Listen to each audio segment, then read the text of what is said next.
So టాపిక్‌లోకి వచ్చేస్తే తక్కువ బడ్జెట్‌లో ఒక 10,000 రూపాయలతో, 5,000 రూపాయలతో బిజినెస్ స్టార్ట్ చేద్దాము అని అనుకున్నారనుకోండి. ఎందుకు నేను ఈ టాపిక్ తీసుకున్నాను అనంటే, రీల్స్ ఓపెన్ చేయంగానే నేను ఒక 5,000తో బిజినెస్ స్టార్ట్ చేశాను, 10,000తో బిజినెస్ స్టార్ట్ చేశాను అని చాలా ఇన్‌స్పైరింగ్ స్టోరీస్ కనిపిస్తున్నాయి. వాళ్ళు చెప్పేది కూడా కరెక్టే.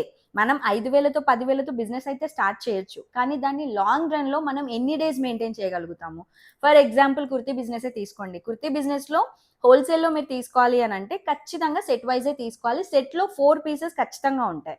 సో, 4 పీసెస్ మినిమమ్ మీరు ప్రైస్ మంచి క్వాలిటీ కావాలి అనంటే ₹400 తీసుకున్నా కానీ, ఒక సెట్‌కి, ఒక మోడల్‌కి మీకు అక్కడే నియర్ బై ₹2,000 అయిపోతుంది. సో, మనం పెట్టుకున్న ₹10,000 బడ్జెట్‌లో మనకి మహా అయితే ఒక 5 మోడల్స్ వస్తాయేమో. ఆ 5 మోడల్స్‌లో మనం బిజినెస్‌ని లాంగ్ రన్‌లో ఎన్ని డేస్ రన్ చేయగలుగుతాము? సో, అదొక్కటి ఆలోచించండి. మినిమమ్ ఒక 30,000-50,000 ఉన్నాయి అనంటే బిజినెస్ స్టార్ట్ చేయడానికి ఆలోచించండి. మంచి కిక్ స్టార్ట్ ఇవ్వచ్చు బిజినెస్‌కి. నేను చెప్పింది వినాలని నేను చెప్పట్లేదు. ఎక్స్‌పీరియన్స్‌తో చెప్తున్నాను. ఈ టిప్ మీకు యూజ్ అవుతుంది అని అనుకుంటున్నాను. కొంచెం ఆలోచించండి అంతే. సో, నెక్స్ట్ వీడియోలో ఇంకొక బ్యూటిఫుల్ కలెక్షన్‌తో, ఇంకొక బ్యూటిఫుల్ టిప్‌తో మీ ముందుకొస్తాను. Stay tuned. బై.